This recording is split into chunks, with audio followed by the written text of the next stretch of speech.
Hi hello నమస్తే star spy news కి స్వాగతం సుస్వాగతం. నేను మీ భవ్య. ఈ రోజు ముఖ్యాంశాలు. నా పేరు Sura Srinivas, Karimnagar Shri Dattasai filling station Indian Oil dealer ని నేను.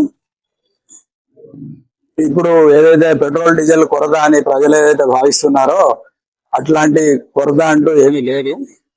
కొన్ని జాగాల్లో నో స్టాక్ అనేది పడడం వల్ల పీపీసీ హెచ్పిసి కొన్ని పంపుల్లో నో స్టాక్ అనేది చూసి పబ్లిక్ ఎవరైతే ఉన్నారో వాళ్ళందరూ ఒక ఊహాగానాలకు, అంటే కొరత ఏర్పడుతుందని ఊహాగానాలకు వచ్చి అందరూ క్యూ చూసి ఒకరికొకరు అన్నట్టు అందరూ ఒక రోజుకి అవసరం ఉన్నది కాకుండా ఎప్పుడు అయినా తక్కువ తీసుకునే వాళ్ళు ఇప్పుడు ఒక వారం రోజులకు 10 రోజులకు సరిపడేంత స్టాక్ తీసుకుంటున్నారు.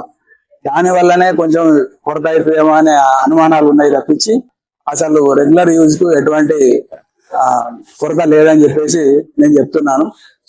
మా ఇండియన్ ఆయిల్ ఏదైతే రామగుండం డిపో ఉందో మాకు సప్లై డిపో, అక్కడి నుండి మాకు ఎప్పుడు ఇండియన్ పెట్టినా మాకైతే సప్లై వస్తుంది. కాకపోతే మా కంపెనీ మొత్తం క్రెడిట్ ఫెసిలిటీ అనేది టోటల్ గా తీసేసింది.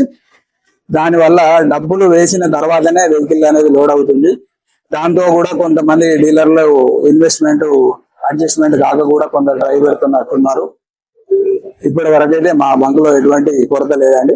మేము వచ్చిన కస్టమర్లందరికీ మేము సప్లై సఫిషియెంట్ గా ఇస్తున్నాం. మాకు ఎట్లాంటి లెటర్ గానీ ఎట్లాంటి సూచన గానీ మాకేం రాలేదండి.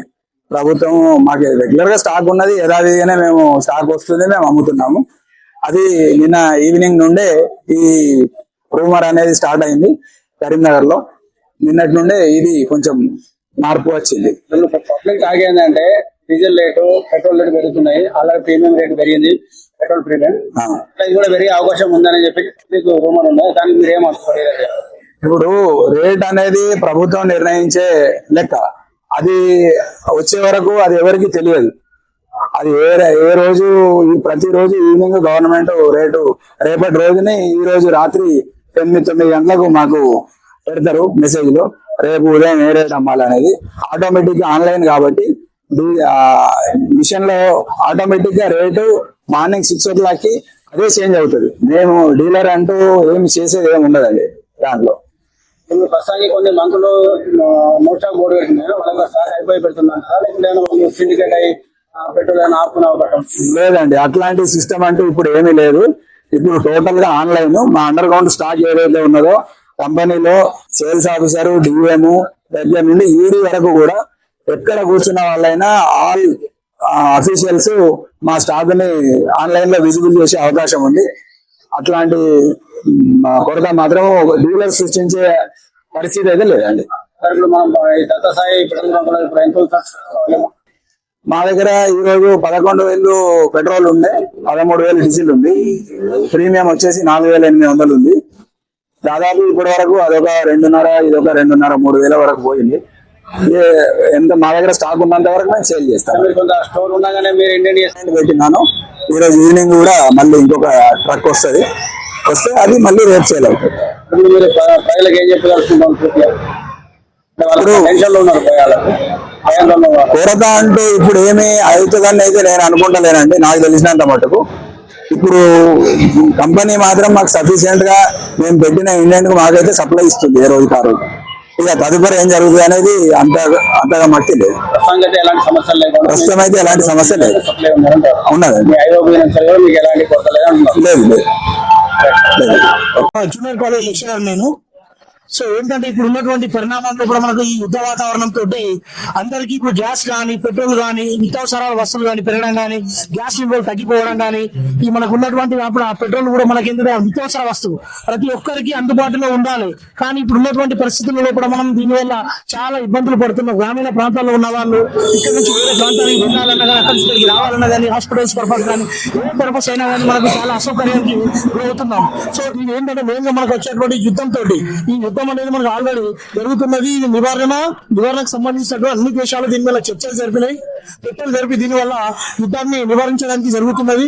సో దీనివల్ల మనకి ఏంటి అంటే మనకు మెయిన్ గా ప్రతి ఒక్కరూ అసౌకర్యానికి గురైనారు. దీనివల్ల మన రాష్ట్ర ప్రభుత్వం కానీ మన కేంద్ర ప్రభుత్వం మెయిన్ గా మనకు ఉన్నటువంటి మోదీ గవర్నమెంట్ మనకు అన్ని విధాలా మనకు సౌలభ్యంగా కల్పించే విధంగా చేస్తున్నది. మేము అందరం కృషి చేస్తున్నాము. మీకు ఉన్నటువంటి ఆంజనేయుని మనస్ఫూర్తిగా కోరుకుంటున్నాను. ఎలాంటి అందరికీ ఉన్నటువంటి ప్రజలకు ఎలాంటి ఇబ్బందులు కలగకుండా ఉండాలని ఆ భగవంతుని కోరుకోవడం జరుగుతున్నది. నాకు ఈ అవకాశాన్ని ఇచ్చిన స్వామి. ఎందుకంటే ఇప్పుడు మేము ఉన్నటువంటి భిక్ష కానీ మార్నింగ్ టెంపుల్ కానీ వెళ్ళడం జరుగుతుంటది. సో మనకి ఏంటంటే ఇప్పుడు ఉన్నటువంటి మామూలు టైంలో కూడా మనం ఏ టైంలో వెళ్ళొచ్చు, కానీ భిక్ష టైంలో కూడా కానీ ఇలాంటి టైంలో మేము వెళ్ళడం కష్టం అవుతుంది. సో అందుకే చెప్పించి పెట్టుకుంటే ఎన్ని రోజులు అవుతామో తెలియదు ఈ అసౌకర్యం. సో దీన్ని మనకు తొందరగా కంప్లీట్ కావాలని చెప్పేసి మనం కోరుకుంటున్నాం. ఈ ప్రచారాలతో మీరు ఇట్లా అయిపోతుందని ఆలోచన ఉందా? ఈ ప్రచారంతో అయిపోతుందని అనుకుంటున్నాం. అంటే మెయిన్ గా మనకంటే చూస్తున్నాం జనంగా ప్రచారం కాకుండా మన బంకులలో చూస్తున్నప్పటికీ కూడా ఎక్కడ కూడా ఇదే పరిస్థితి ఉన్నది. ఈ వాతావరణం అనేది ఇదే జరుగుతున్నది.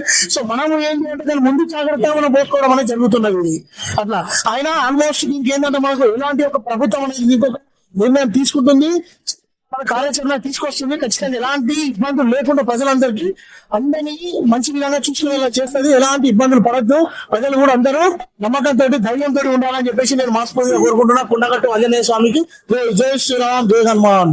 ప్రైస్ అనేది రేట్ పెరిగిందా? సేమ్ రేట్ కి ఉంది సార్. ఆ పెరగచ్చు అనే ఒక పుకారు అయితే జరుగుతున్నది.